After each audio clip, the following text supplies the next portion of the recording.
first, terima kasih sudi join kelas cikgu malam ni. Okay, so malam ni kita adakan sesi ulang kaji topik Form 4.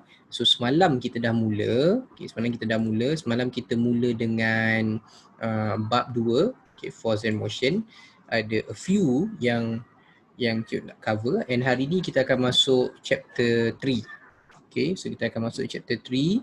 So setiap orang yang join, korang ada 3 bahan boleh download. Okay, 3 bahan lah.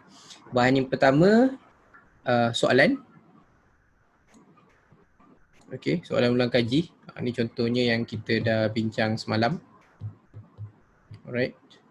And then yang kedua, korang ada nota.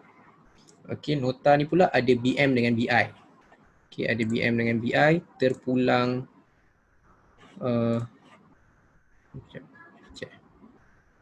terpulang.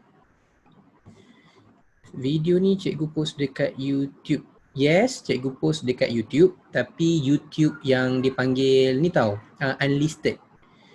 Unlisted tu maksudnya tak semua orang boleh tengok. Okay, so siapa yang join semalam, sepatutnya korang dah terima email video kelas malam. Video kelas malam cikgu dah upload. Cikgu dah sendkan link dia kepada semua orang yang dah mendaftar kelas malam.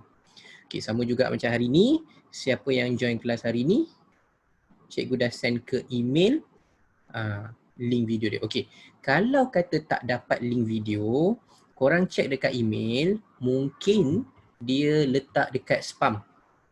Okay, spam. Spam. Okay, ataupun dia letak dekat bahagian promotion. Sebab link tu cikgu send menggunakan cikgu punya website.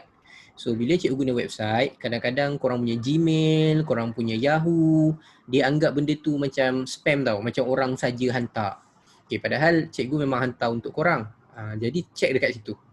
Okay, so cara dia, kalau korang dah pergi ke situ, make sure korang masukkan, bawakan dia ke important. So lepas ni segala email cikgu dia akan anggap email tu email yang penting. Okay. Alright. Apa lagi? Okay, so itu je. So sesi malam ni kita akan sambung lagi ulang kaji semalam. Okay, ulang kaji semalam. Cikgu. Okay.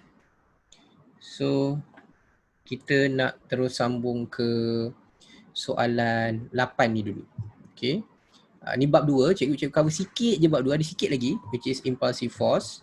Lepas tu kita masuk kepada bab 3. Okay, bab 3.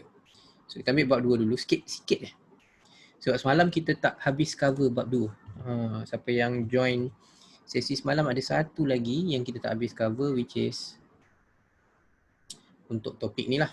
Okay, impulsive force dan juga impulse. So semalam cikgu dah kongsikan apa formula yang kena hafal dalam nota ringkas ni, bab 2. Okay, ni semua bab 2.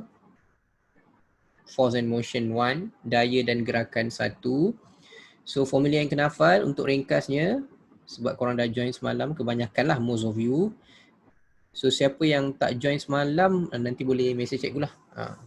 Cikgu boleh tengok macam ni, kita bagi link ke sebagainya. Okay, so yang ni adalah principle conservation of momentum. Formula tu tak diberi untuk 3 jenis pelanggaran. And satu lagi tak diberi juga impulsive force dan juga impulse. Okay, kita nak pergi ulang kaji. Kita tengok pada soalan. Mana pergi pen cikgu? Oops.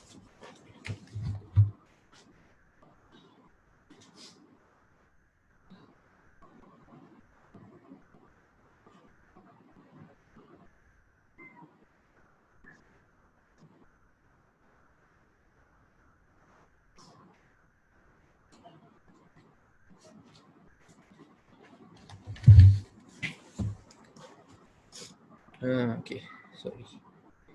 Cari pad.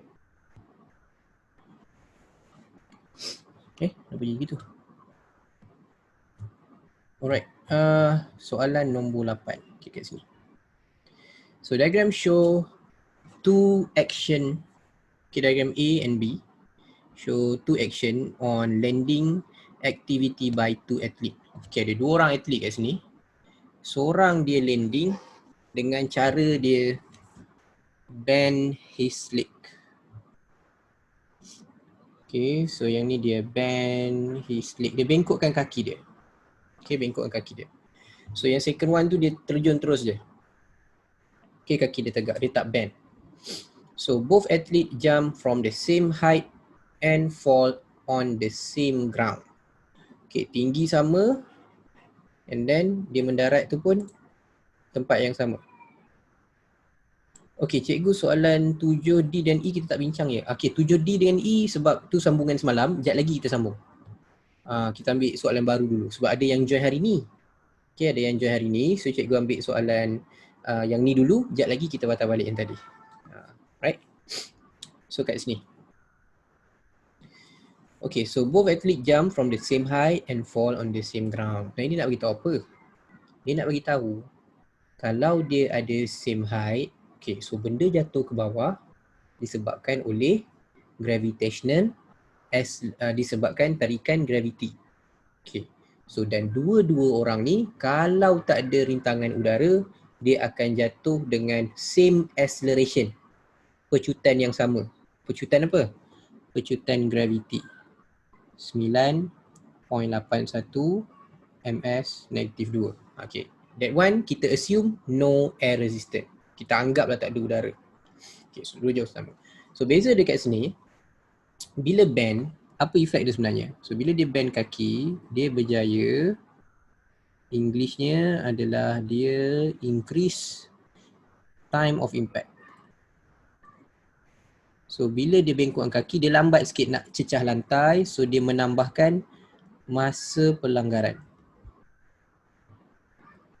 Okay, pelanggaran dengan siapa?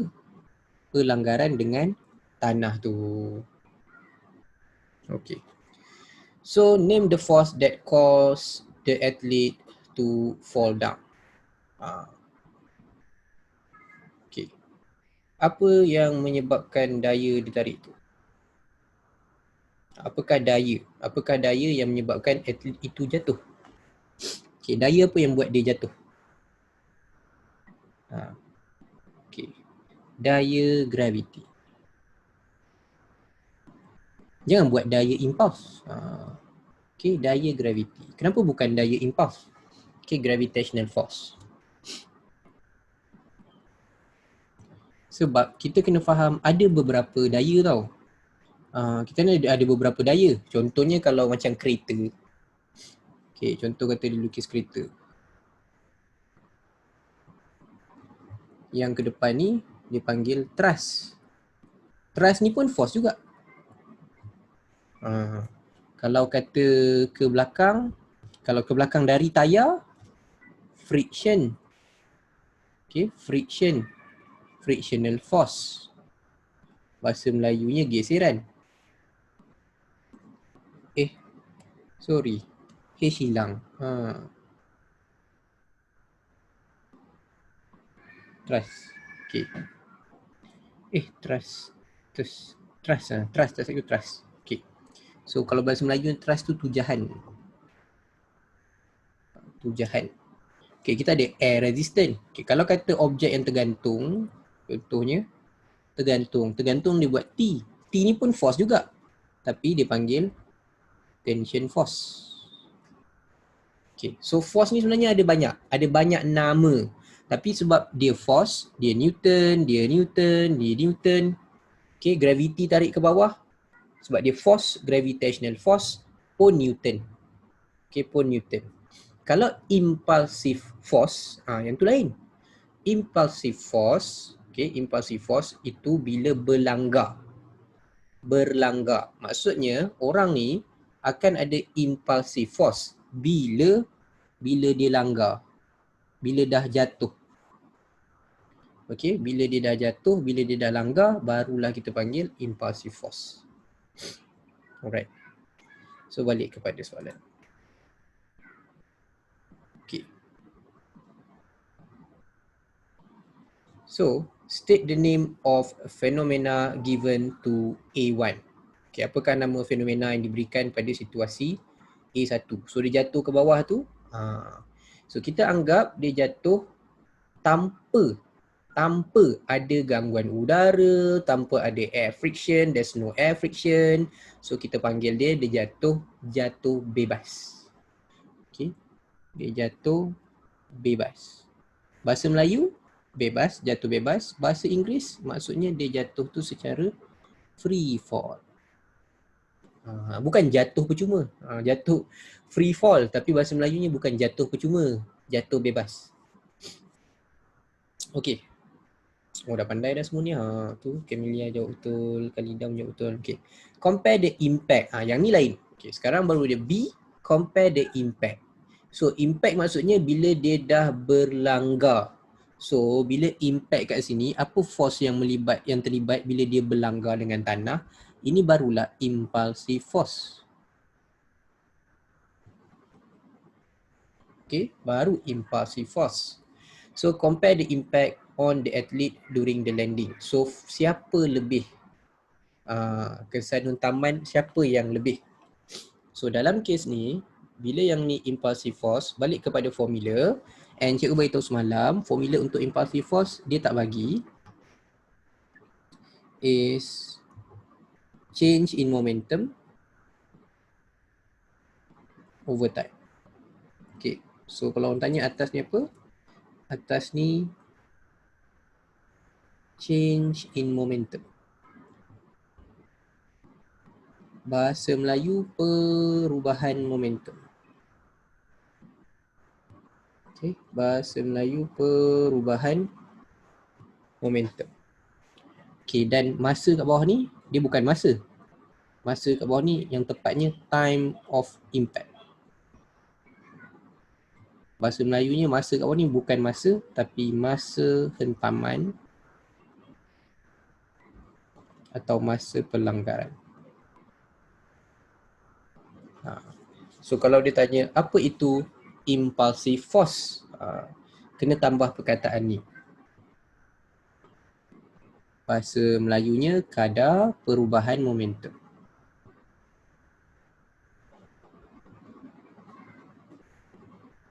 Bahasa Inggeris rate of change of momentum. Okay, ini maksud impulsive force, daya impuls. Okay, so efek dia, kalau kita nak ada higher force, maknanya higher force, higher lah impact dia, dia punya time kena low. Lower time of impact. Okay, so shorter time of impact. So kalau masa dia sekejap, daya dia tinggi. Okay, so antara dua orang ni, A, dia ambil masa lama nak hentam sebab dia bend kaki dia. So dia increase time of impact, so dia reduce impulsive force. Daya impuls yang bertindak kat dia berkurang.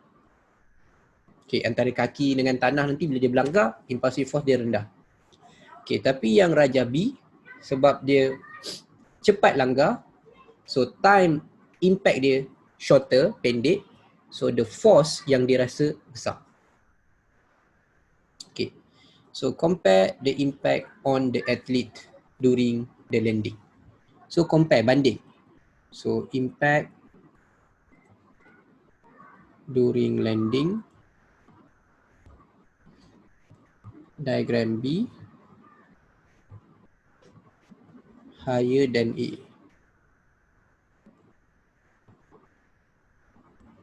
Okay, kesan hentaman ke atas atlet B lebih tinggi dari A.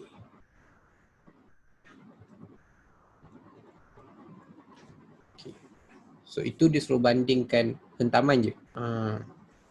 Kenapa? Okay, kerana masa pelanggaran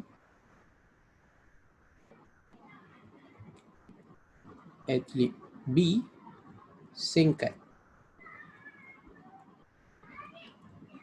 Because time of impact athlete B is shorter. Okay. So tu dia punya ni. Okay. So next one. Diagram below show a set of playing equipment to be placed in children playground. Okay, ni kenapa ZZ ni? Yep. Tak apalah, tu sini. Okay, ni children playground. So tiang, buaian, tangga.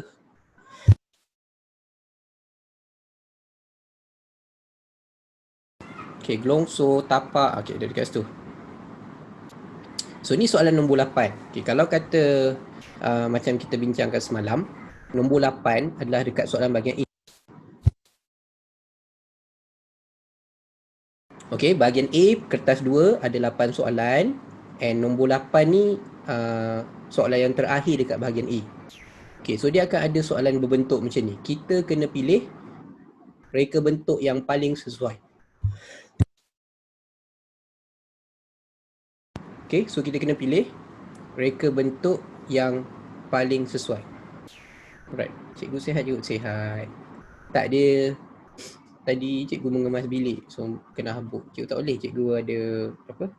Hidung cikgu tak boleh kalau habuk-habuk. Okay, 8B2. Mana 8B2? Cikgu tertinggal 8B2 ke?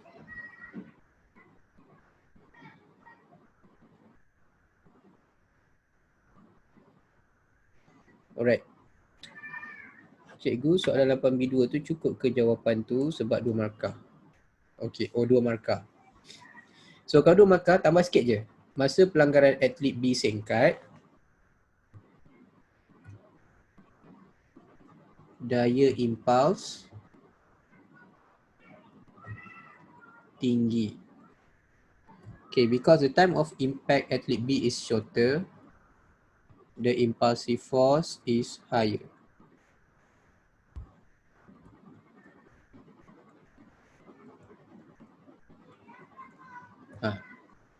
Okay, tambah untuk 2 markah.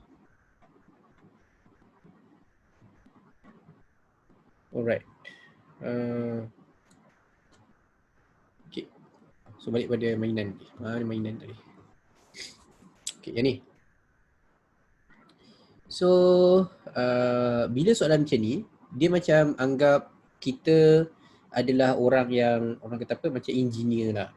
So korang kena pilih ikut ciri-ciri yang dia nak. So dia nak ciri-ciri, ciri-ciri dia adalah safer for the kindergarten, yang mana yang sesuai untuk kindergarten.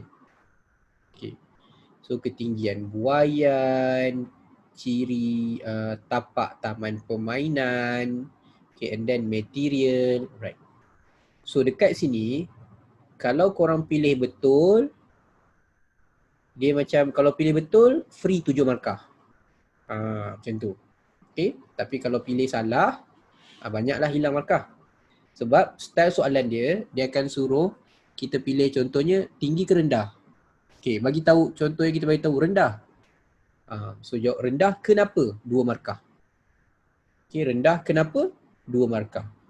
Kemudian dia akan tanya pula ciri tapak. Okay, ciri tapak kenapa ambil yang tu? 2 markah. Bahan yang digunakan untuk peralatan permainan. Kenapa? 2 markah. Dan last sekali dia suruh pilih sahaja. So pilih tu maksudnya antara ketiga pilihan yang dia bagi kat sini, PQR, itulah yang kita kena pilih. Mana satu? PQR. Alright. So dekat sini ada 7 markah. Okay, soalan ni ada 7 markah. So soalan nombor 8, okay, kalau soalan nombor 8, dekat sini kalau terhilang markah, rugilah. Tapi kalau betul, dia macam 7 markah tu percuma. Okay, so apa konsep dia? So kita nak pergi ke budak. Okay, kalau dalam exam, tak kisahlah apa bab sekalipun. Mungkin ketiga-tiga yang kita ni mungkin ada benda yang kita tak tahu.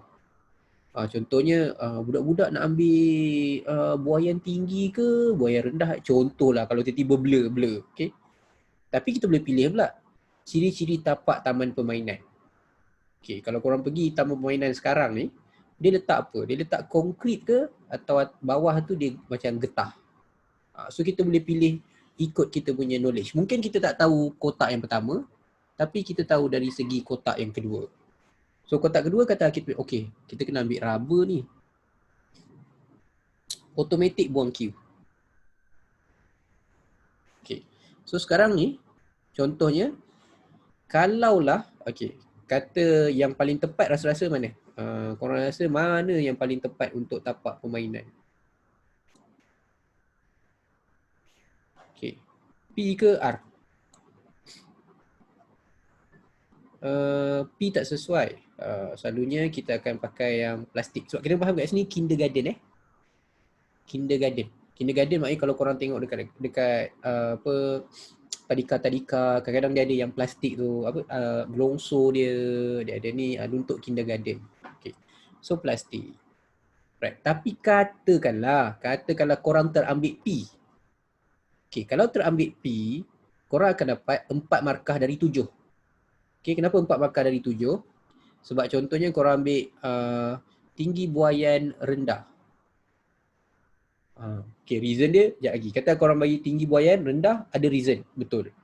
Okay, lepas tu korang ambil getah. Kenapa ambil getah? Lepas tu jawapan dia, betul. Tapi salah dekat sini. So, hilang 2 markah. Lepas tu korang beritahu pilihan yang paling tepat adalah P. Kata korang tulis macam tu, so P salah juga. Sebab sepatutnya jawapannya adalah R. So, dekat situ akan hilang berapa markah? So, korang akan hilang 3 markah. So, dapat 4 markah, 3 markah lagi hilang. Macam itulah dia punya, orang kata apa, pembahagian markah dia. Alright. So, mana ke? Sekejap kat mana ke dia punya ni? Kertas 2. Okay. Alright. Okay. Kat mana ni? Okay. Okay. Sekejap Cikgu terhilang. Okay. So based on this, kita pilih height of swing.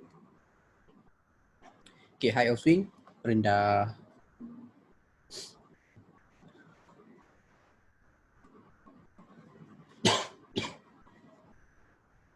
Okay, rendah. Kenapa rendah? Apa reason korang? Rasa apa reason korang? Korang pilih rendah. Kita tengok apa idea korang. Kat sini yang korang kena keluarkan idea. Kadang-kadang dia boleh jadi fizik. Kadang-kadang jawapan dia tu tak fizik pun. Okay. Safer for children. Children can reach the swing. Okay, jadi macam jawapan. Sesuai dengan saiz kanak-kanak. Rendah kurangkan kecederaan. Okay, macam boleh terima. Afi kena elaborate sikit. Kenapa rendah kurangkan kecederaan?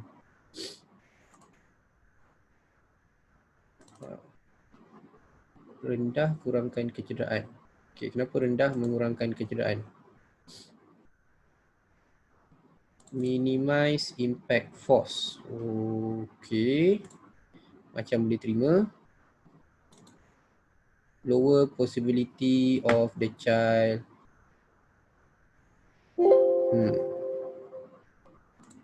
Okay. So, kalau yang okay. Ya Allah, kenapa ni? Sekejap cikgu punya screen start. Nampak dia gerak tak? Dia tak gerak.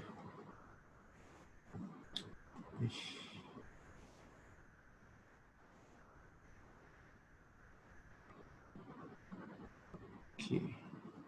Tak gerak. Okay.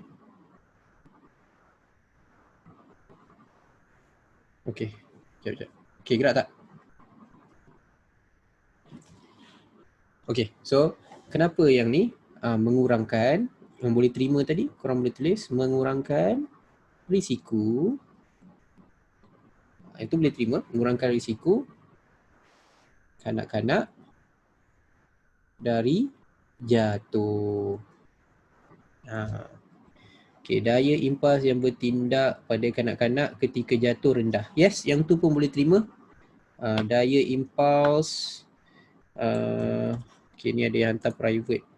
Korang ni malu-malu ke apa? Hantar pun private. Okay, kita bincang kat tepi lah. Senang, cikgu boleh ambil jawapan korang tu, cadangan jawapan korang tu.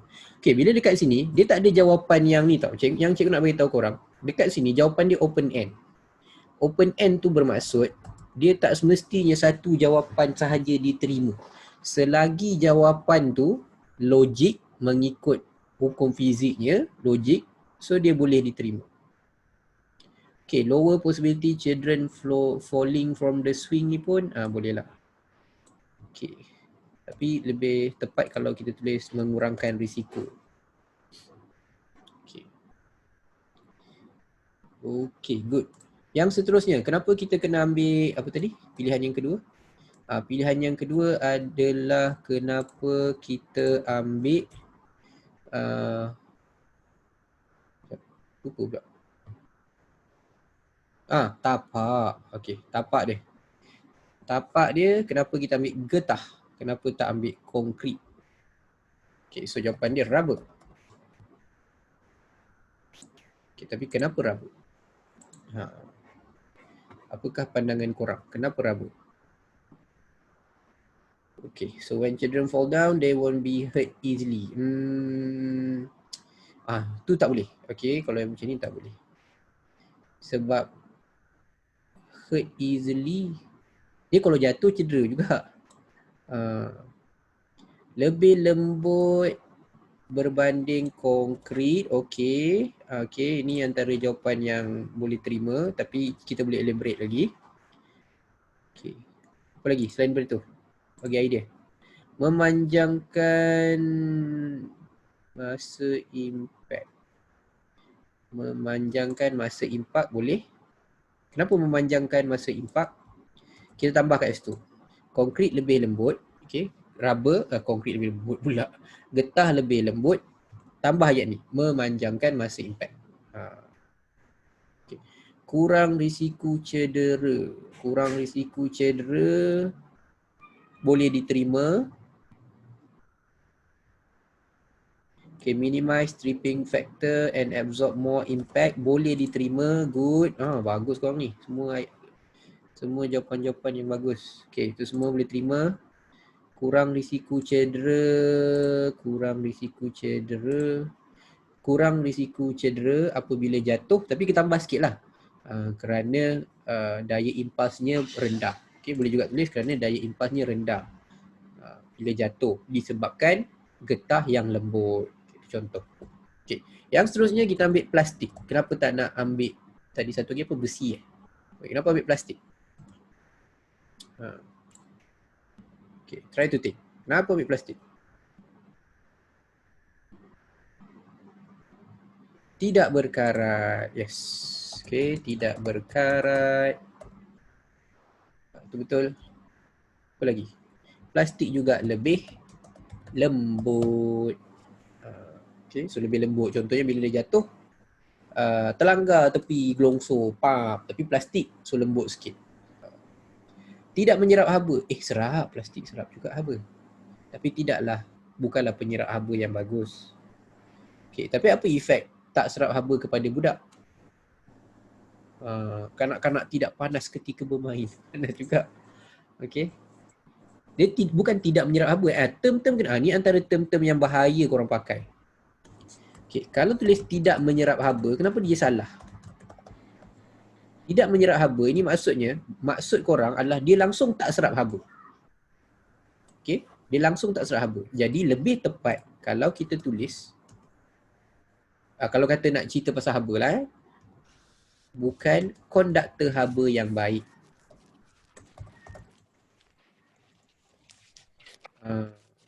So bukan konduktor haba yang baik. Sebab kalau kita tulis bukan konduktor haba yang baik, dia menunjukkan yang dia serap haba. Tapi bukanlah bukanlah cepat panas. Macam tu. Okay. Tapi kalau korang belajar bab haba nanti boleh tulis. Kalau kata ini dalam bab haba boleh tulis plastik mempunyai muatan haba yang tinggi, lambat panas. Okay. Plastic has higher specific capacity, does not easily heat up. Okay. Itu antara yang boleh pakai. Okay, so dari situ barulah kita boleh jawab. Ni jawapan untuk yang 3 tu Maknanya pertama pilih rendah, satu markah, reasonnya satu markah, raba satu markah, jawapan-jawapan bawah ni satu markah, plastik satu markah, tidak berkarat, lembut satu markah, and last sekali bagi jawapan P, markah terakhir jumlahnya 7. Okay, ni soalan nombor 8. So kalau soalan nombor 8, cikgu nasihatkan korang ambil masa lama sikit sebab dia markah banyak. Okey, dalam soalan nombor 8 jumlah markah dia 12. Okey, jumlah markah dia 12. Dalam bahagian A ni cikgu tak terangkan semalam kot. Mungkin cikgu tak terangkan semalam. So bahagian A korang ada 1, 2, 3, 4, 5, 6, 7, 8. Ni kertas 2 kita fokus dekat kertas 2, paper 2. Pembahagian markah dia kalau soalan nombor 1 4 markah, nombor 2 5 markah, nombor 3 6 markah, nombor 4 7 markah, nombor 5 8 markah. Okey, siapa nak teka nombor 6 berapa markah? Nombor 6 berapa markah? Soalan nombor 1 4 markah, 5 markah, 6 markah, 7 markah, 8 markah. Okey, soalan nombor 6 rasa berapa markah dia? Tengok. 10. Tak ada. Okey, 10. Okey, ada yang teka 10. Lagi. Korang teka pun hantar private Teka je, bukan kau kawan nampak siapa. Okey, 10. Okey, selain 10, tak ada. 8. Okey, so 8. Jawapan 8. 8 markah. Okey, nombor 7 berapa markah? Nombor 7 ni 10. Nombor 8 berapa markah? Okey, ingat jumlah kertas bahagian A 60 markah. So, untuk cukupkan 60, nombor 8 ni 12 markah. Tapi macam korang nampak tadi, daripada 12 markah, nampak macam banyak. Tapi 7 markah adalah soalan macam tadi. Korang kena pilih mana yang sesuai, apa alasan, pilihan yang paling bagus. 7 markah daripada 12. So, make sure bila jawab nombor 8, cuba pilih betul-betul. Sebab kalau pilihan betul, markahnya dapat 7. Kalau pilihan salah, 7 melayang, hilang. So, kena hati-hati kat situ. So, sometimes kalau hilang markah pun maybe sebab korang punya alasan tu tak berapa, tak diterima. Okay, tak diterima tu contoh macam tadilah. Tidak menyerap haba. Tak betul tu. Serap tapi bukanlah serap yang baik. So, jawapan tidak menyerap haba tak boleh pakai. Tapi kalau nak tulis, boleh tulis bukan konduktor haba yang baik. Macam tu. Itu sebagai contoh lah antara term-term yang selalu orang tersilap. But no worries, benda tu by time korang akan lagi better. Okay, so itu jawapan untuk yang ini. Okay, so kita sebelum pergi bab 3,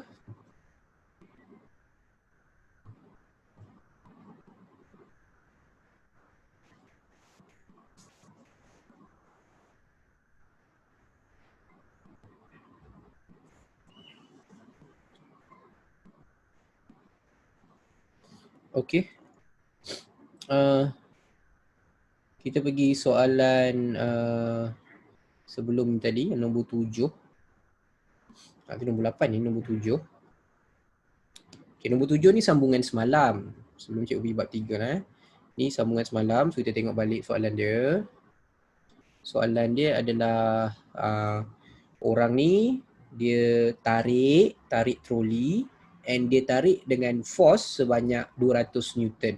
Okay, so dia tarik tu 200 Newton. And semalam cikgu terangkan kalau korang menjawab force, perkara pertama adalah to make sure either the question is regarding a balance force, equilibrium force, daya seimbang, Ataupun soalan tu tengah cerita tentang daya yang tak seimbang, non-equilibrium, unbalanced force.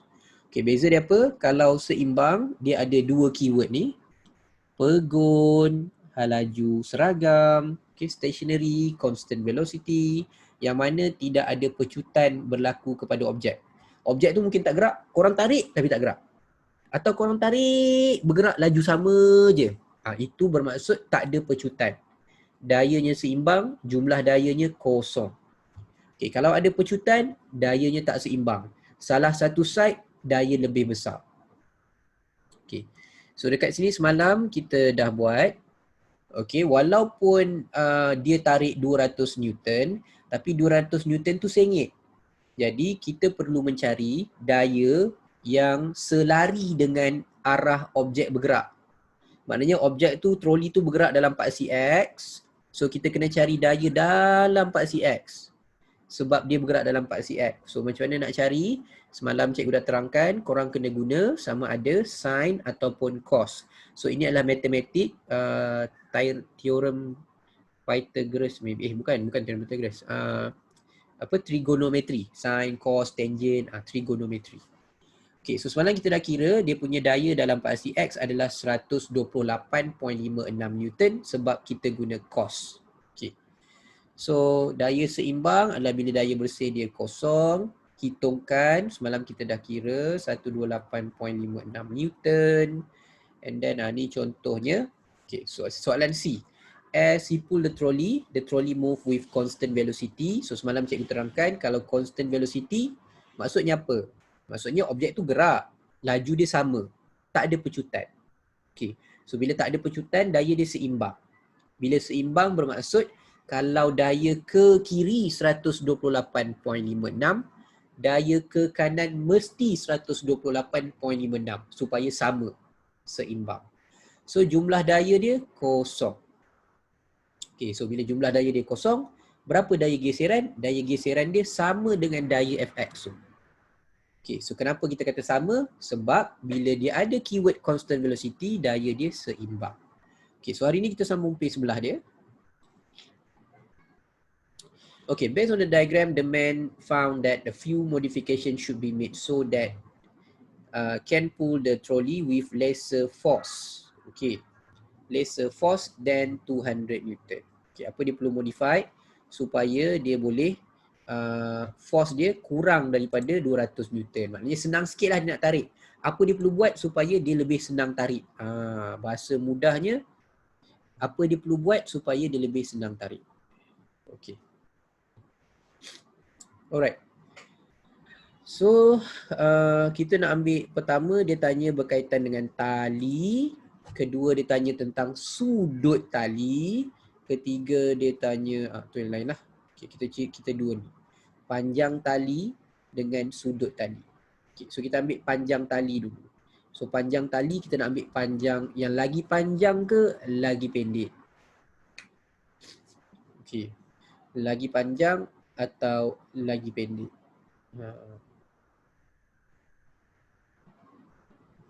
Alright. So, kalau kita ada tali yang lagi panjang, jawapan ni lagi panjang.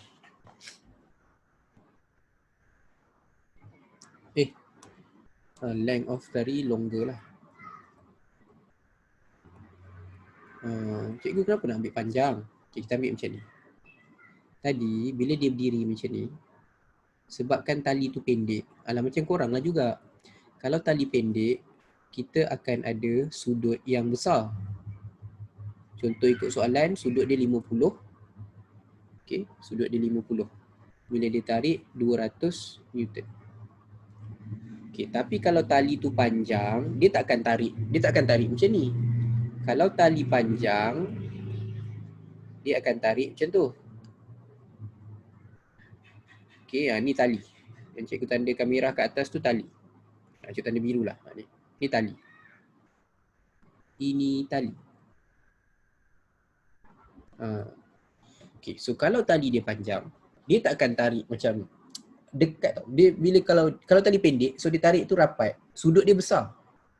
Tapi kalau tali tu panjang, bila dia tarik dari jauh, sudut dia kecil. Okey, ni soalan macam kebat kena fikirlah. Okey, sudut dia kecil. Walaupun dia kebat tapi korang kena faham konsep dia. Okey, apa maksud cikgu sudut kecil? So, kalau kita kira tadi, okey ni cikgu ingat balik kita kirakan tadi, ni soalan asal. So, fx dia macam ni kita nak kira. Fx dia adalah 200 cos 50. And kita dapat 128, berapa semalam? 128.56. Okey. Risau cikgu. Cikgu nak masuk bab 3 ni. Okey, tak apa. So sekarang ni cikgu kecilkan sudut. Cikgu tak nak pakai sudut 50, tukar sudut. Kita tukar sudut tu jadi kecil sikit. So katalah 30. Tapi daya 200 juga. Okay. So apa jadi kepada dia punya fx? So fx 200 cos 30. Cikgu kecilkan sudut. Okay, cuba tekan kalkulator dapat berapa? Tekan kalkulator tengok dapat berapa?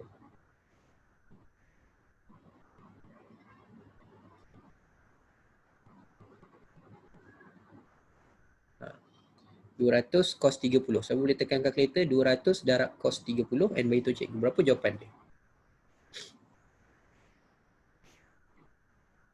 Okey. Cepat nak tengok siapa nak tolong cikgu.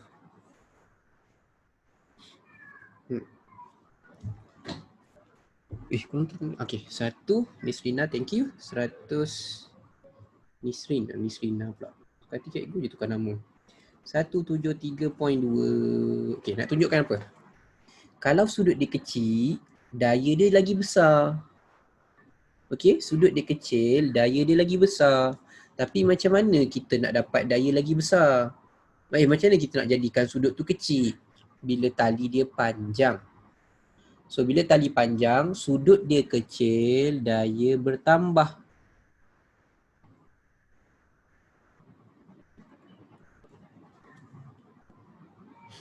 Okay, so ini question untuk yang tu. So cikgu dah tunjukkan matematik dia supaya korang nampak perbezaan. Tali panjang, tali pendek. Okay. So kalau korang clear, so respon so cikgu tahu. Kita boleh terus yang bawah. Okay. Right, siapa tak clear tanya. Siapa yang tak macam tak faham, kenapa cikgu tukar sudut tu? Cikgu tukar sudut tu kalau cikgu tukar tali panjang je. Korang boleh cuba. Kalau korang ada tali yang panjang, korang nak tarik senang. Korang boleh tarik jauh sikit dan sudut tu jadi kecil. Okay, tapi kalau korang ada tali pendek, tarik sudut dia besar. Okay, kejap cikgu. Okay, salin dulu. Cuba ni dulu.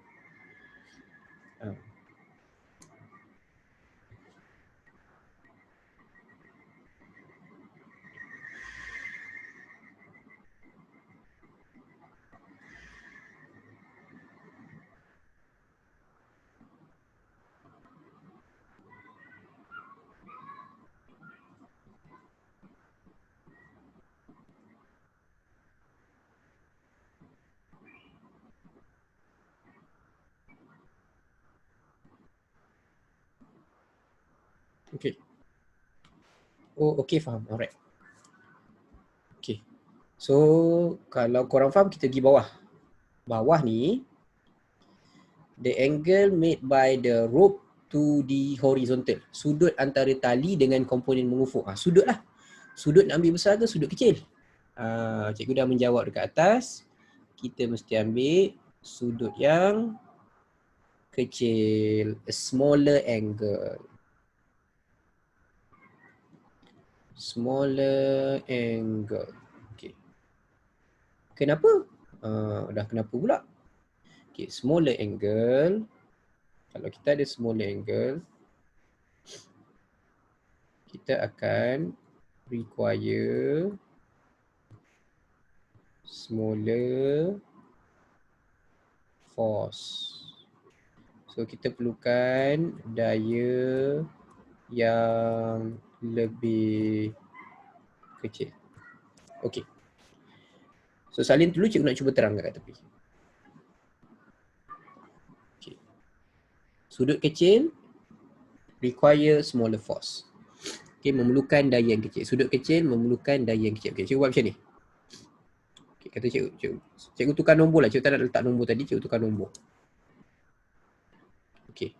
So, daya yang kita tarik, ingat faham Ini tangan dia, ini daya yang kita bagi. Kita tarik, ni daya kita bagi. Daya yang kita tarik. Tapi, objek bergerak ke kiri. Yang warna biru ni adalah daya objek bergerak. Okay, daya objek bergerak. Right. Sekejap. Copy. Paste. Oi, cikgu Nala nak pergi buat ni. Ya Allah. Semoga sempat lah. Okay. Nak pergi faham konsep dia tak apa. Demi korang tak apa. Okay, cikgu padam sikit. Sekarang ni daya ditarik tu tali panjang. Macam tu. Okay. So kita tukar sikit konsep dia. Macam ni. Katakanlah kita ada daya kat sini. Ni cikgu tukar nombor. Kita nak daya objek tau. Kita nak daya objek ni, kita nak 100 Newton. So kita nak daya objek ni 100 Newton. Okay, sudut yang belah kiri ni cikgu letak 50. Okay, saja cikgu tukar nombor lain. Yang ini cikgu letak 30. Okay, cikgu letak nombor lain tu maksudnya nombor lain dekat yang 100 Newton tu. Okay, kat 100 Newton. So kita nak objek tu bergerak ke kiri 100 Newton, yang belah kanan tu pun ke kiri 100 Newton. Tapi kita nak daya yang kita tarik. Okay, daya yang kita tarik tu kita nak tengok tinggi ke rendah. Alright. So matematiknya cikgu nak cari F. Okay, cikgu pakai dua warna lah. Warna hijau kat sini. Cikgu nak cari F. Okay. So matematiknya itu adalah hypotenuse. Okay. F kat sini hypotenuse. Sini 100. Sini sudut 50. Okay. Yang ini pula sudut kecil sikit. 30. Bawah ni 100. Atas ni H. Hypotenuse. So matematiknya, kalau kita nak cari, kita akan pakai cos 50 adjacent over hypotenuse. Okay, sama juga yang belah sini. Kita nak cari H, cos 30 adjacent over hypotenuse. Okay, cuba cari H. So matematik kat sini 100 bahagi cos 50. Sini 100, H 100 bahagi cos 30. Okey, cuba kira. Cuba kira warna merah berapa, warna hijau berapa. Okey, warna merah berapa, warna hijau berapa.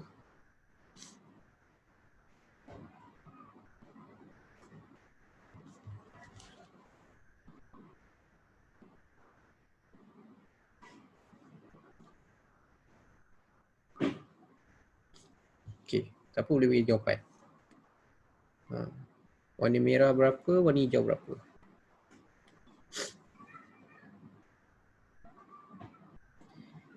Okay, the red one, Wahida. Thank you Wahida. Oh, ramai 50 semua jawab ni. Oh, okay. Bagus. Sekejap. 155.57. Okay, tapi kalau warna hijau, dia jadi 115.47 Newton. Maknanya, warna hijau, daya yang diperlukan hanya 115. Daya siapa? Daya tangan. Daya tangan nak tarik. Okay. Kalau sudut besar, dia perlu tarik dengan daya 156 Newton. Untuk dapatkan maknanya dia nak dapatkan gerakan objek tu ke kiri tu sama. 100 Newton ke kiri, 100 Newton ke kiri. Tapi sudut besar, daya dia kena bagi lebih. Daya ditarik tu kena bagi lebih. Tapi yang kalau warna hijau, sebab sudut dia kecil, daya yang dia bagi tu lebih rendah. Sebab tu jawapan dia require smaller angle require smaller force. Sudut kecil memerlukan daya yang kecil. Daya tarik tu kecil. Okay. Alright. So ada sebarang soalan tak? Cikgu dekat sini, takut ada yang nak salin. Okay, boleh salin dulu.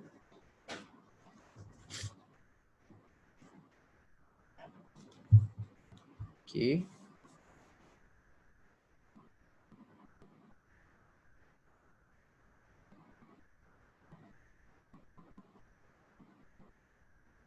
Alright.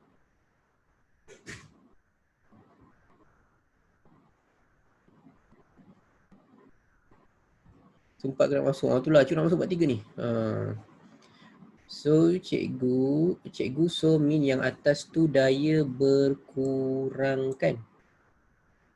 So cikgu so min yang atas tu daya berkurang. Ya, daya berkurang. Maknanya daya yang dia perlu tarik tu berkurang. 115.47. Okay, yang ini 156.57. So daya yang ditarik tu lebih rendah. Okay.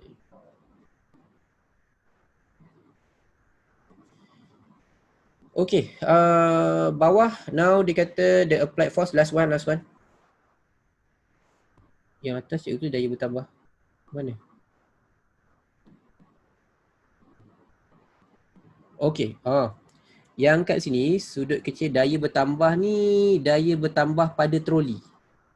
Bukan pada kita tarik. Daya bertambah pada troli. Okay. Right, ada yang tanya ni, cikgu, so min yang atas ni cikgu tulis panjang, sudut kecil, daya bertambah. Daya bertambah bukan pada orang yang tarik tangan, daya bertambah kepada troli. Okay, kalau kita tengok kat sini, kalau kita nampak kat sini, orang yang gambar ni, okay, cikgu nak tunjuk apa beza dua gambar yang cikgu lukis ni. Okay, kita tengok gambar yang pertama. Gambar pertama ni, dua orang tarik dengan daya yang sama. Okay, dua orang yang tarik dengan daya yang sama tapi sudut beza. So, siapa yang tarik dengan sudut kecil, daya pada troli, yang ni daya pada troli tu besar. So, bila daya besar, maknanya troli tu memecut lebih tinggi. Sebab formula dia F sama dengan MA. So, kalau daya tinggi, troli tu pecut lebih tinggi. Lebih laju lah, lebih memecut. Tapi kalau yang belah sini, yang cikgu samakan adalah daya kepada dua-dua troli. Daya kepada dua-dua objek. So, dua-dua objek pecut sama. Kita nak cari berapa daya yang dia kena tarik supaya troli pecut sama laju. Yang atas ni tadi, dia tarik sama daya tapi troli pecut lain kelajuan, lain pecutan sebab daya yang troli tu tak sama. Okay, tu cikgu cuba terangkan kat situ. Okay, no worries kalau boleh tengok balik nanti penerangan ni kat video lah. Okay, calculate the net force. So sekarang ni tadi net force dia kalau ingat yang atas, okay, kita kata friction force dia tadi 158.56 Newton. Okay, so sekarang dia kata daya mengufuk. Daya mengufuk bukan lagi 158. Sekejap. Salah kira ke? 128, sorry. 128.56. Okay, tapi dia kata sekarang daya ni dia tambah. Dia tak nak lagi daya mengufuk tu 128. Dia nak daya mengufuk tu 150. Sekarang kita tengok soalan ni, seimbang ke tidak seimbang daya dia? So dalam konsep ni dayanya dah tak seimbang. Sebab satu belah kiri lebih, belah kanan rendah. So berapa net force daya paduan? Daya paduan besar tolak kecil. 150 tolak 128.56. Korang akan dapat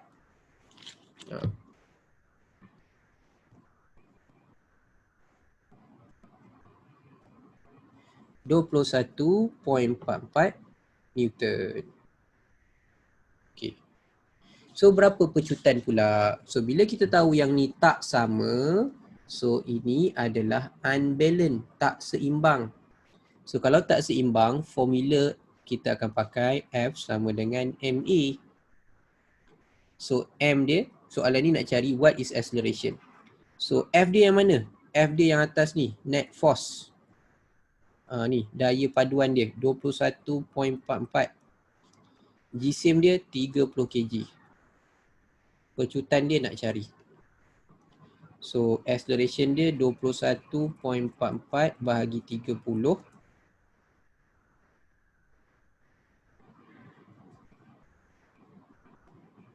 Korang akan dapat 0.715 ms negatif 2. Okay, itu untuk pecutan. Right, itu untuk pecutan. Okay. So soalan kalau daya, selalunya dia gabung. Atas balance seimbang, bawah unbalance tak seimbang. Okay. So itulah dia untuk bab 2 tu. Okay, ada sebarang soalan, cikgu nak pergi ke bab 3. Kalau tak sempat, kita kena sambung esoklah bab 3 sikit.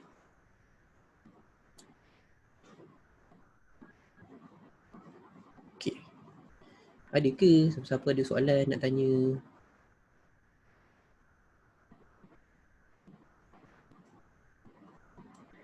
Okay, tak ada. Tak ada, tak apa. Kita pergi ke nota bab 3.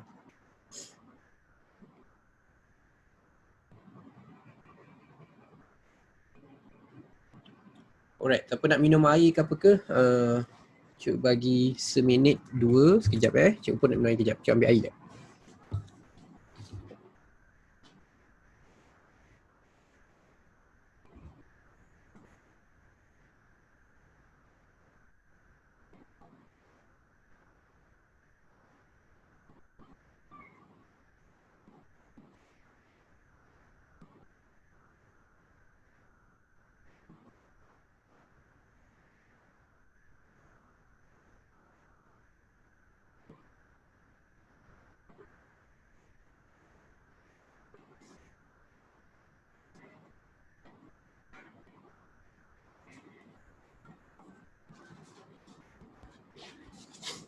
Allah Akbar.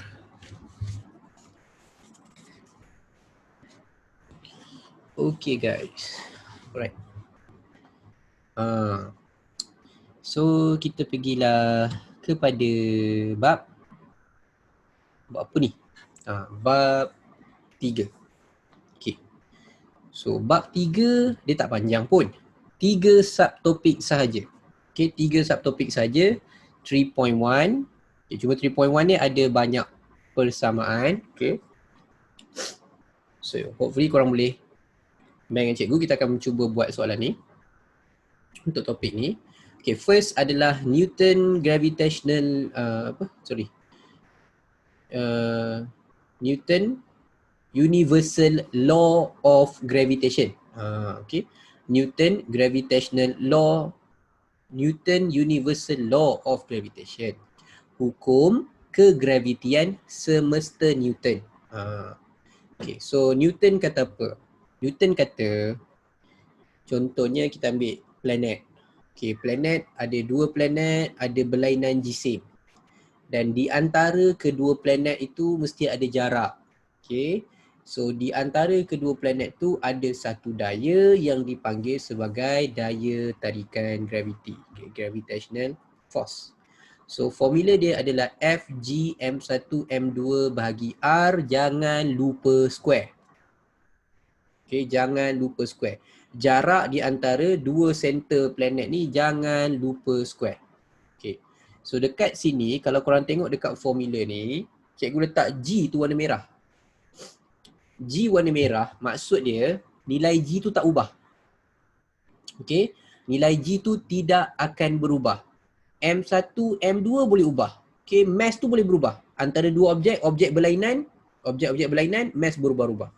Jarak berlainan-berlainan berubah-ubah. G tak boleh ubah.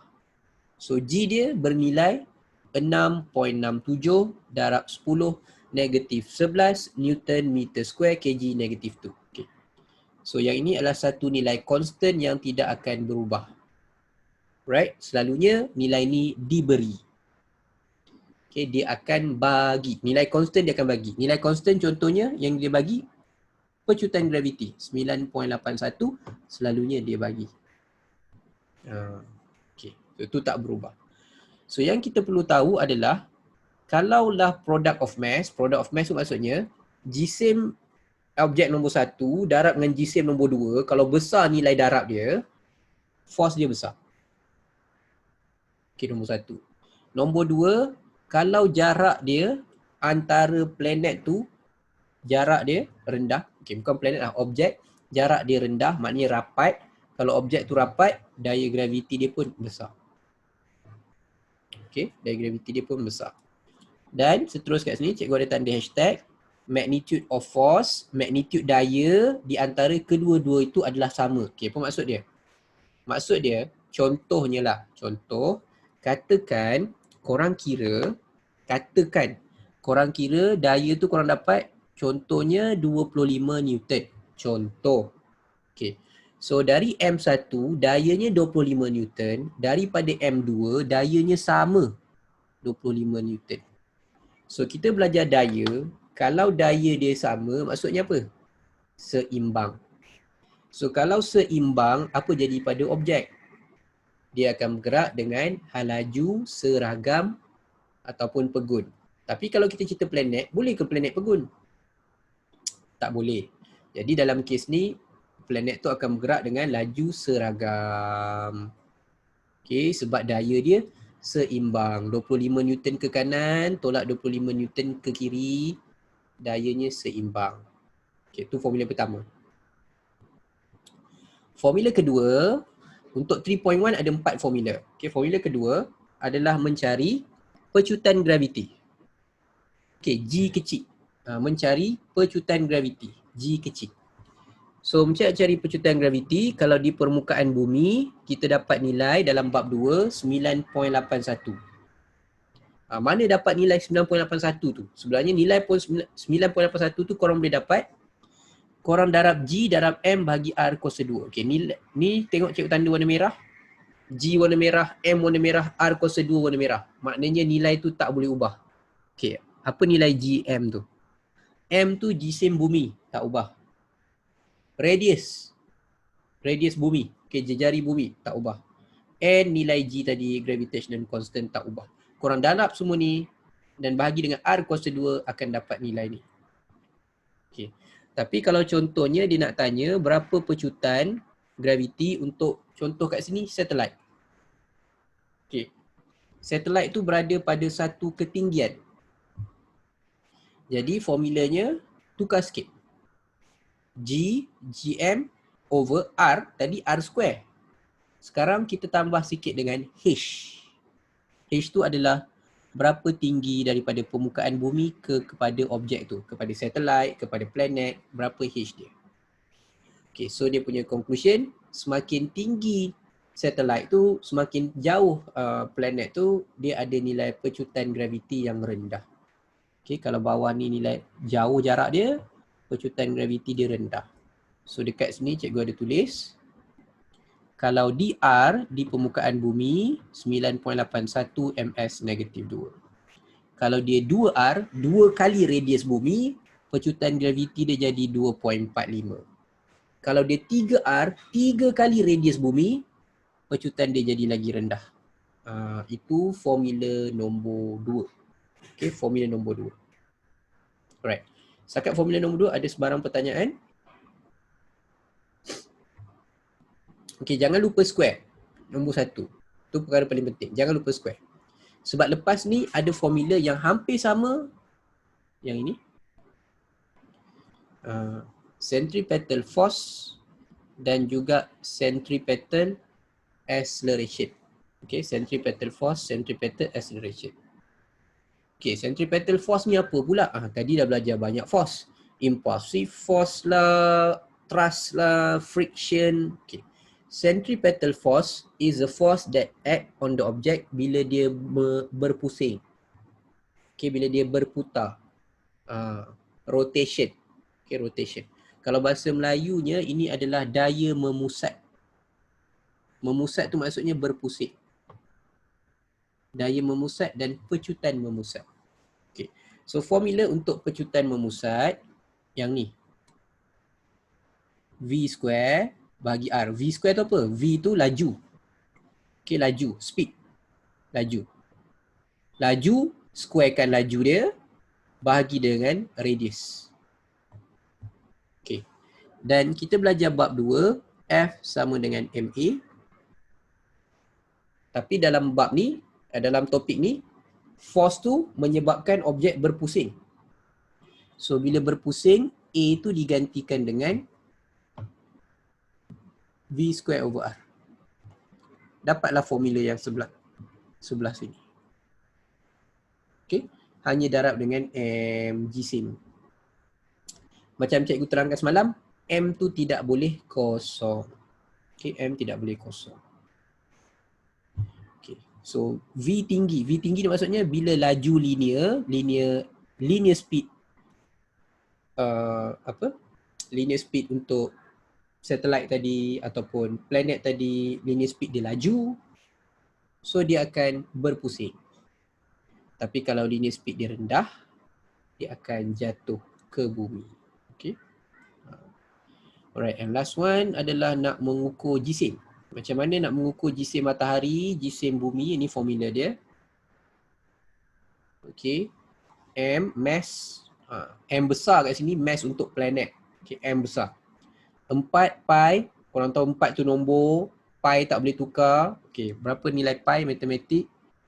22.7 ataupun 3.142. Boleh tekan kalkulator. Okay, 22.7. Atau kat kalkulator korang ada pi, boleh tekan pi. R adalah radius. Okay, radius dia boleh berubah. Ni radius boleh berubah. Ada planet jauh, ada planet dekat. And T is orbital period. Period of revolution. Maksudnya berapa masa untuk satu pusingan, dan jangan lupa square. Okay, so ini semua formula dekat 3.1. Okay, ini semua formula 3.1. Mana formula bagi yang tak bagi, cikgu tak boleh bagi tahu. Sebab bab ni bab baru. So bila bab baru, belum lagi pernah ada exam, so cikgu tak ada rujukan formula mana dia bagi, formula mana dia tak. Tak ada rujukan. Tapi kalau macam bab-bab lain, dah ada rujukan, kita tahu sebab ada senarai formula. Oh, formula ni bagi, formula ni tak, formula ni bagi, formula ni tak. Tapi yang ni cikgu tak tahu lagi mana yang dia akan bagi, mana yang dia tak akan bagi. So to be safe, it is easier for you to just remember all of this. Okay, tak banyak pun, ada 4 kat sini. Okay, 3.2 adalah Kepler's Law. Hukum Kepler. So Kepler adalah orang yang mengkaji tentang angkasa, okay, dan dia astronomi lah, astronomi.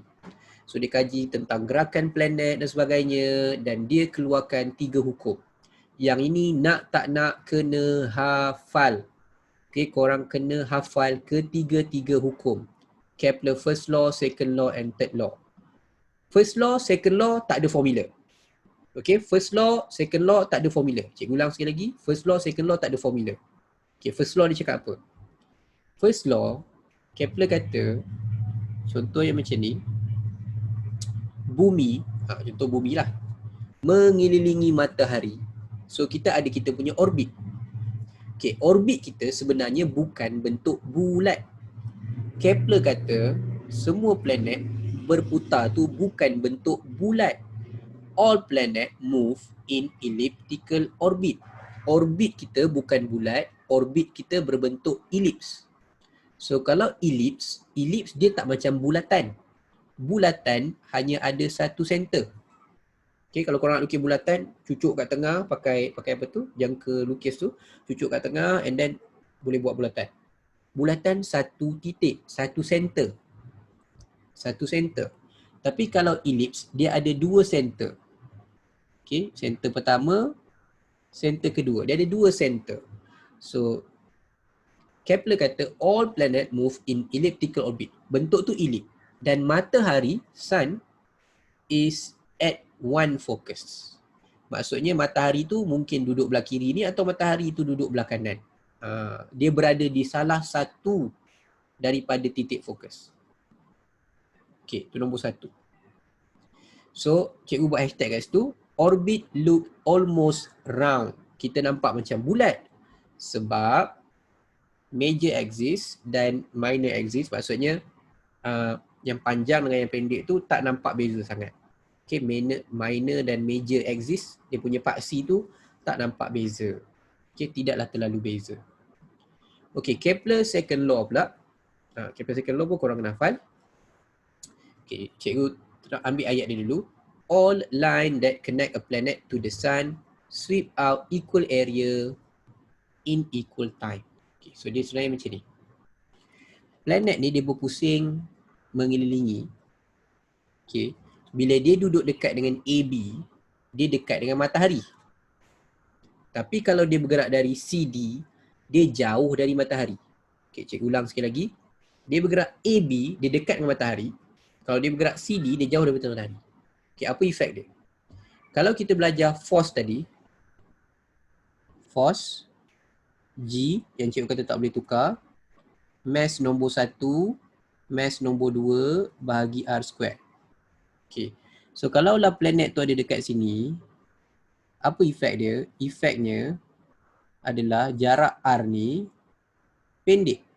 So kalau jarak R pendek, force dia tinggi. Bila force dia tinggi, dia bergerak dengan lebih laju. Okay, bigger force, bigger acceleration. Contoh, tak boleh faham lah. Tapi dalam kes ni, dia punya laju, dia jadi, efek dia lebih laju. Dia rapat dengan matahari, dia lebih laju. Tapi bila dia CD, jarak R dia ikut formula tu, F, G tak boleh tukar, mass bumi, mass matahari over R, tak square kan. R ni jarak dia jauh. Semakin jauh jarak R, daya dia semakin rendah dan laju dia pun perlahan. Maksudnya bila kita mengelilingi tu, bila jauh dia perlahan sikit, dekat dengan matahari laju, perlahan, laju, perlahan, laju, perlahan. Itu pergerakan planet mengelilingi matahari dalam orbit dia.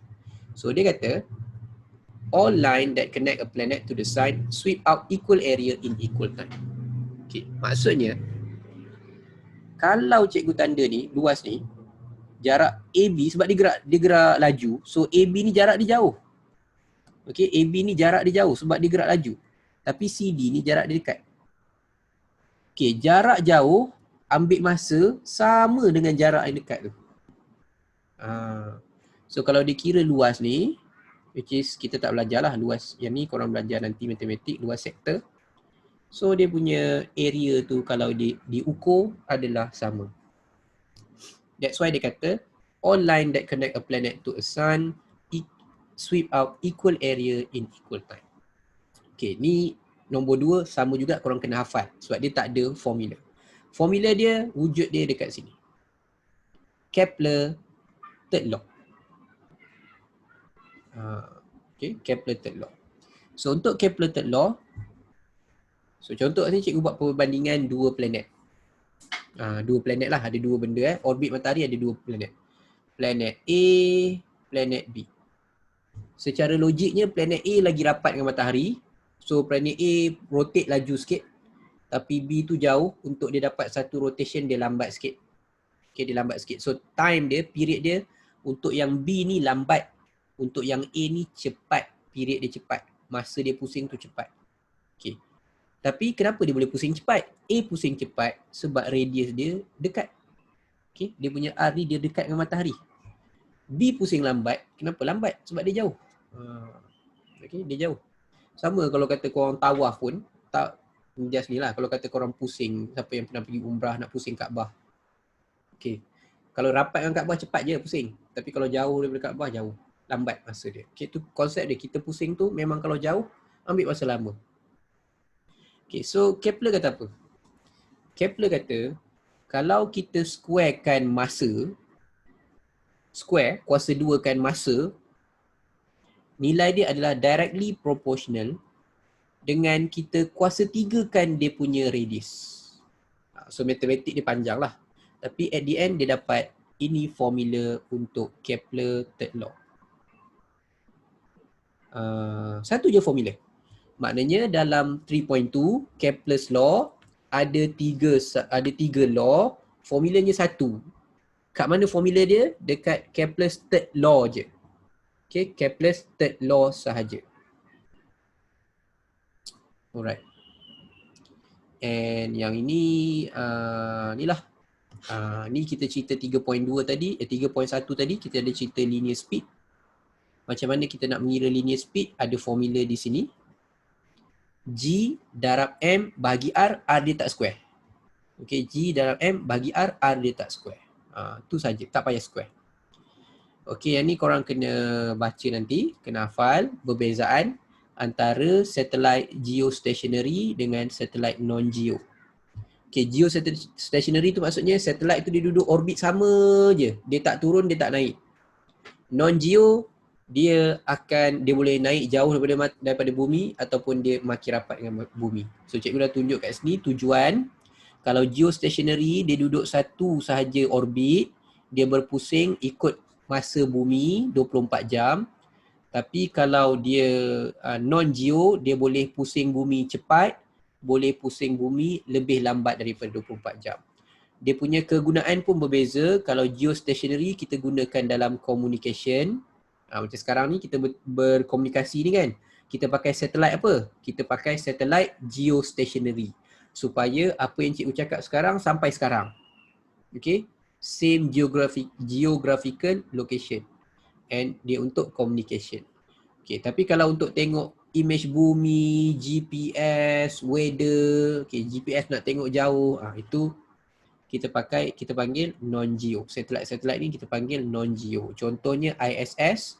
ISS is non-geostationary satellite. Okay, Tiongsat, ni Malaysia punya, Razaksat. Okay, kalau communication kita ada Miasat.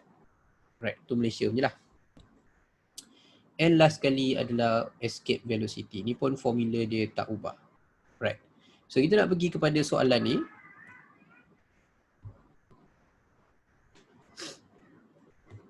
Okay. Yang ada dekat sini.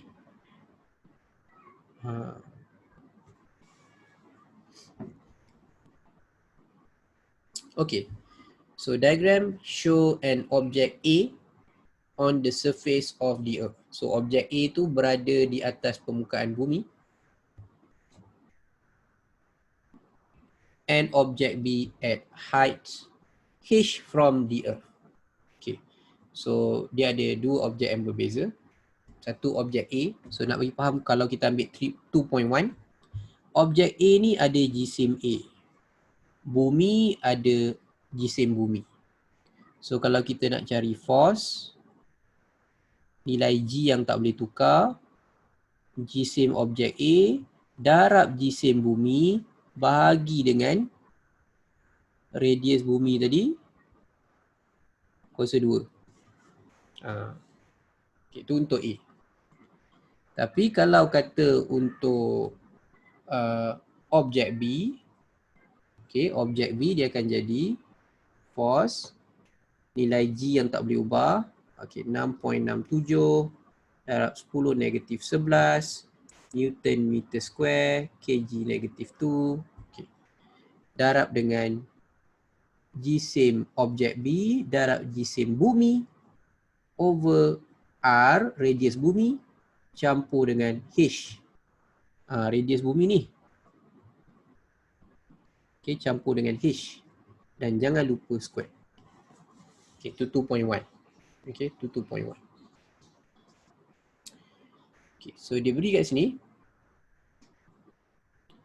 Given the mass of Earth, this one, radius of Earth, okay, and gravitational constant ni, G besar. Semua nilai dah bagi. Calculate the value of gravitational acceleration of object A. Berapa pecutan graviti objek A? Okay, pecutan graviti formula nombor 2. Which is G sama dengan G darab M over R square. Jangan lupa nombor 2. Okay, formula nombor 2. G darab M over R square. So cuba try masukkan. Yang ni problem dia, jangan lupa untuk buat kurungan. Okay, jangan lupa buat kurungan. Right, so 6.67 darab 10 negatif 11 5.97 darab 10 kuasa 24 over 6.37 kali 10 kuasa 6. Yang ni yang penting. Jangan lupa square. Okay, jangan lupa square. Okay. So, lepas dah square, tekan calculator. Okay.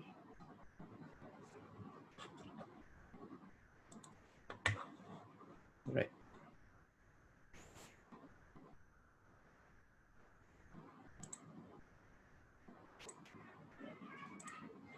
Okay. So,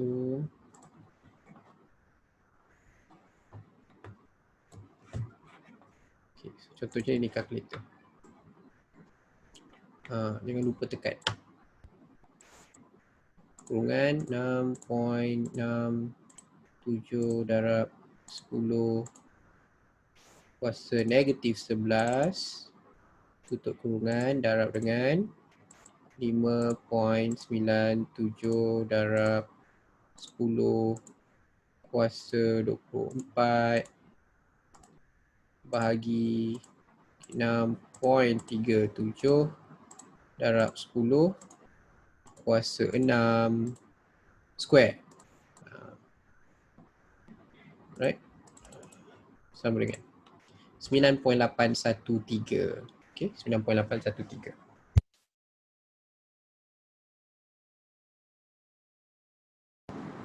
Okay, 9.813 unit. Unit jangan lupa. 813 pecutan graviti MS negatif 2. Okey, seterusnya dia tanya gravitational acceleration lagi. Dia bukan tanya gravitational force. Gravitational acceleration formula yang kedua G juga. So G sama dengan G darab M bahagi R.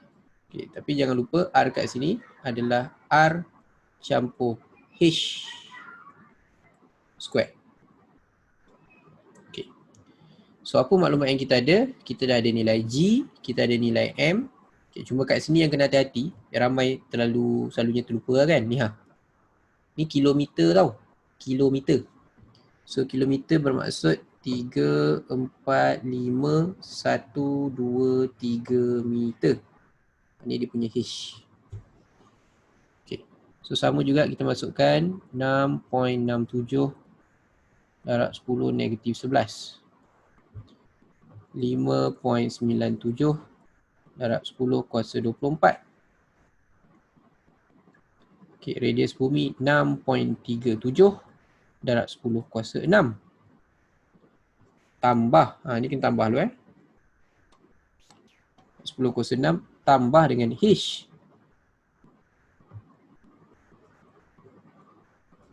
Square. Tambah dulu baru square. Okay, tambah dahulu baru square.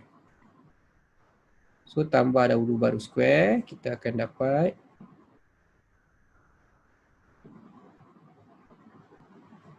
okay, ini tadi cikgu kembangkan kat belakang. Ni delete dulu. Okay, tambah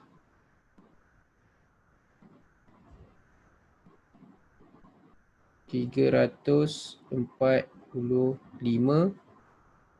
okay, kilo shift K to square. Okay, jawapan dia kat kalkulator ni korang nampak 8.83.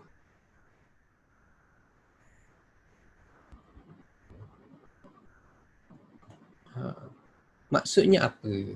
Maksudnya dekat permukaan bumi, pecutan graviti dia yang kita belajar dalam bab 2, 9.81.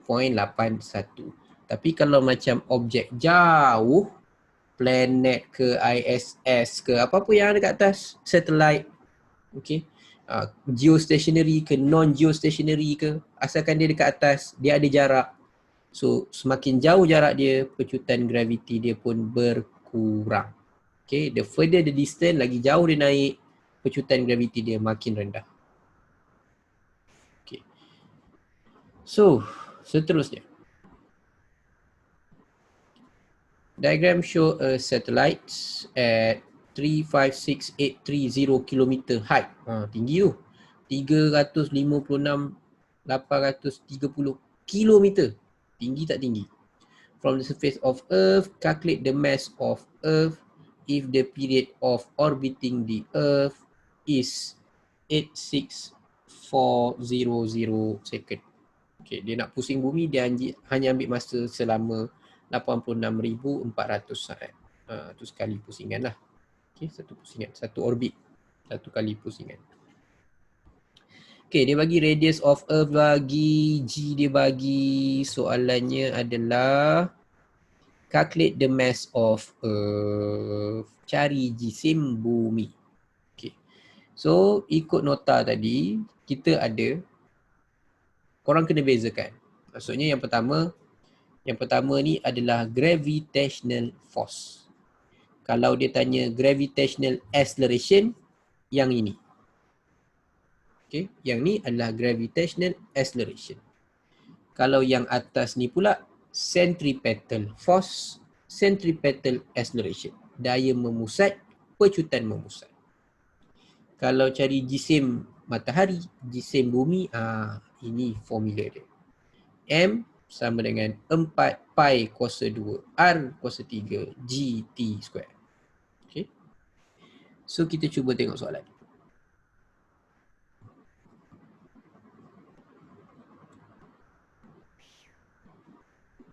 Okay.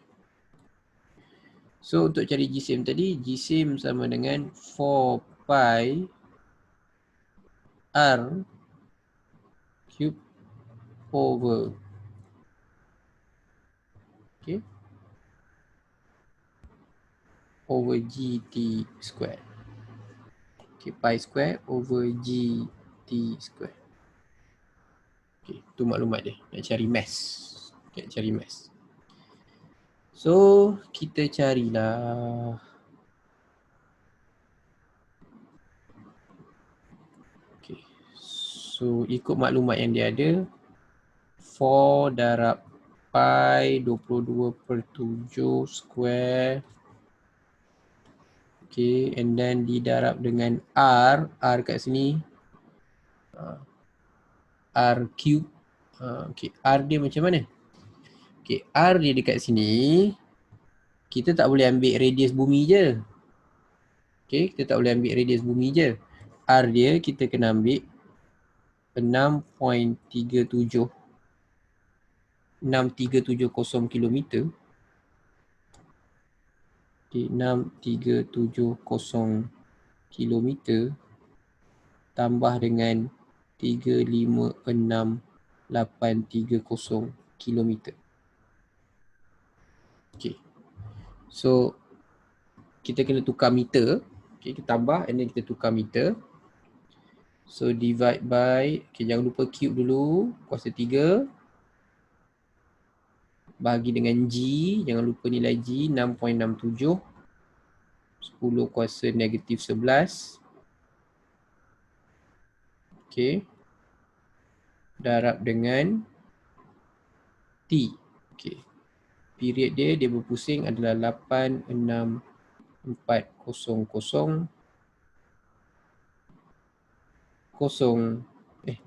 satu je, S belakang tu S.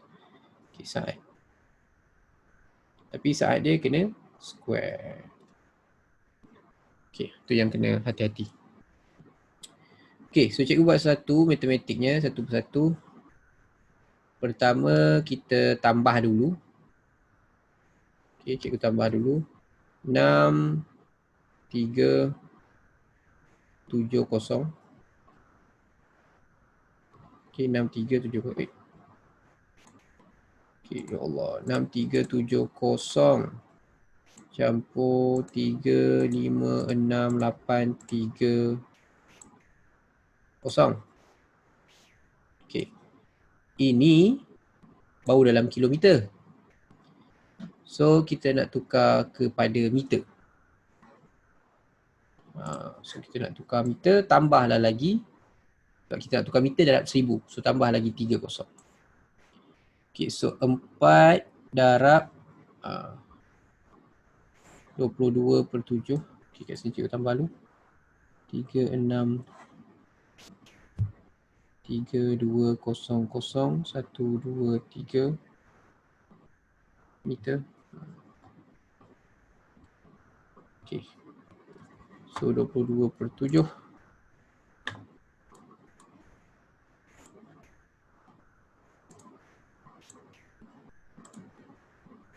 Okay. Kuasa 2.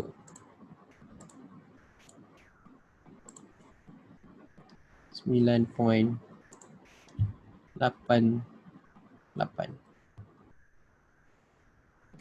Okay, so bahagi dengan bawah tu. Okay, jangan lupa square dulu. 86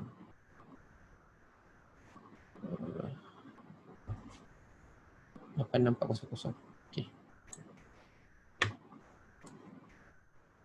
86400 square. Bab ni masalah dia korang kena ni lah banyak. 96030.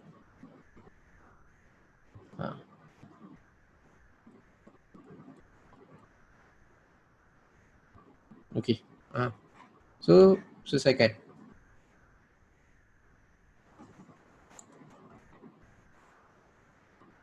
So nilai tu darab dengan 6.67.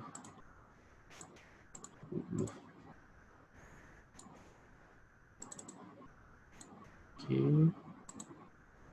Lepas tu 4 darab 9.88 darab 363212 345. Okay, answer. Okay, so kenapa dapat lain ni?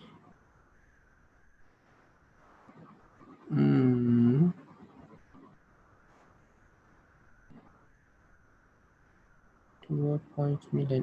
Cikgu adalah tu salah kat kuasa mana-mana ni. Ya. Okay, bab ni dia memang sebab nombor dia besar-besar, kadang-kadang kita kena careful sikit kita punya matematik. Yang mana square, yang mana cube. Cikgu rasa ni cikgu salah, cikgu tak cube kan ni? Cikgu rasa cikgu punya kesalahan adalah dekat ni. 6370 campur dengan 3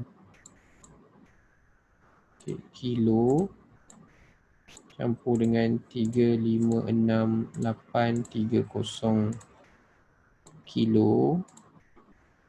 Okay, ini kena cube kuasa 3. Baru betul. 4.7.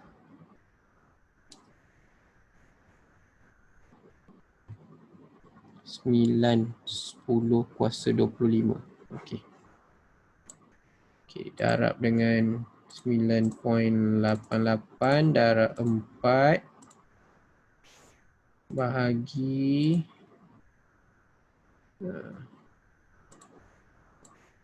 6.67 darab 10 kuasa negatif 11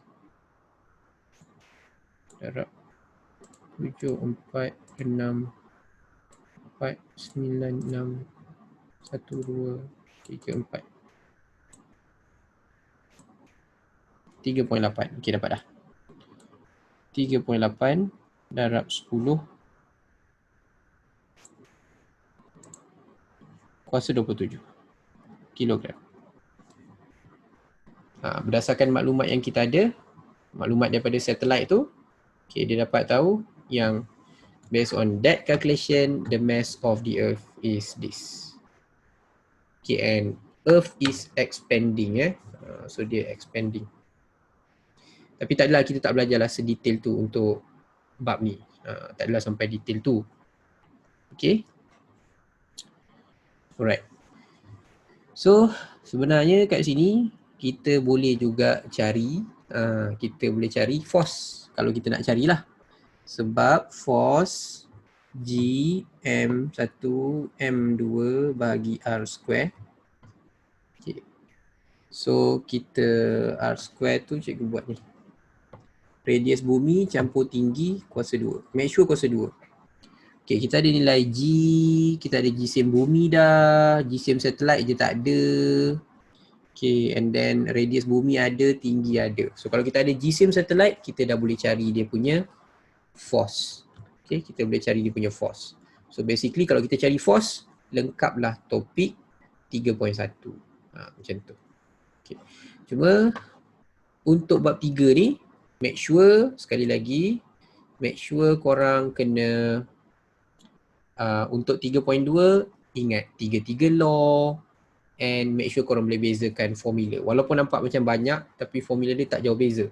Kesalahan lazim korang tak square kan, buat nombor besar tak kurungan kan. Tu benda-benda kesalahan lazim yang selalu berlaku.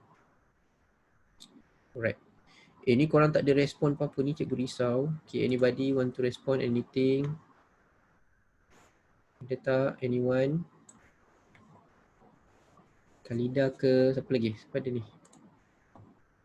Camelia, Amira, Aras. Okay, Aras. Okay, cikgu boleh lagi. Right. So, itulah yang sempat kita cover kat sini. So, untuk bab 3, dia tak banyak.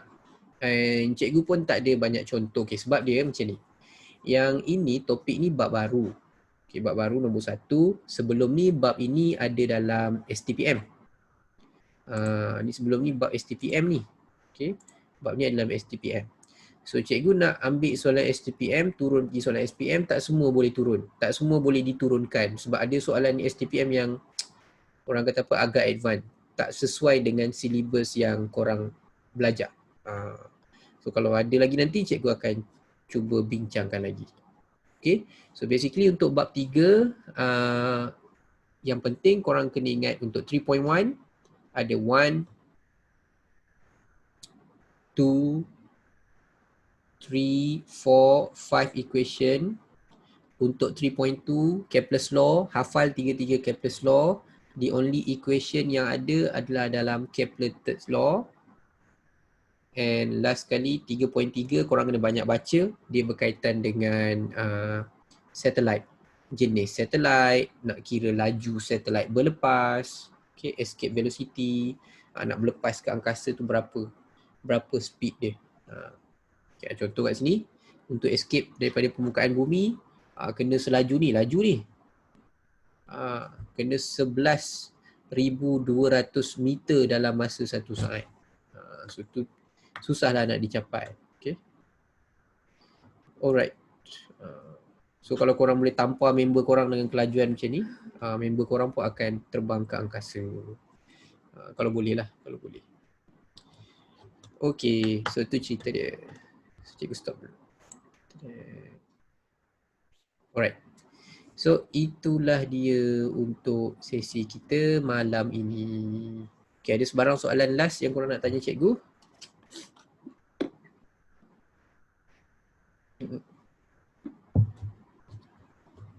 Okay, Vinesh. Okay, thank you. Welcome. Terima kasih sama-sama. Kalida ada soalan? Tak ada. Okay. Okay, anybody else? Tak ada? Alright. So kalau tak ada, so kita tamat sesi untuk hari ni. So kita dah cover secara nota ringkas, so korang boleh tengok untuk topik 2, topik 3, a few question. Cikgu banyak fokus kat kertas 2, okay, sikit-sikit kat kertas 2. And esok kita cuba masuk the new chapter, which is heat pula. Okay, and then the last one is light. Sempat light ke wave? Wave kot tak sedap. Okay, So itu sahaja untuk malam ini. Selamat berehat. Okay, so jumpa lagi korang esok insyaAllah. Okay, Assalamualaikum. Bye-bye semua. Okay, terima kasih. Terima kasih korang.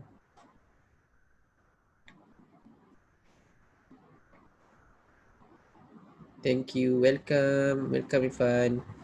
Okay, so jumpa lagi korang nanti. Bye-bye.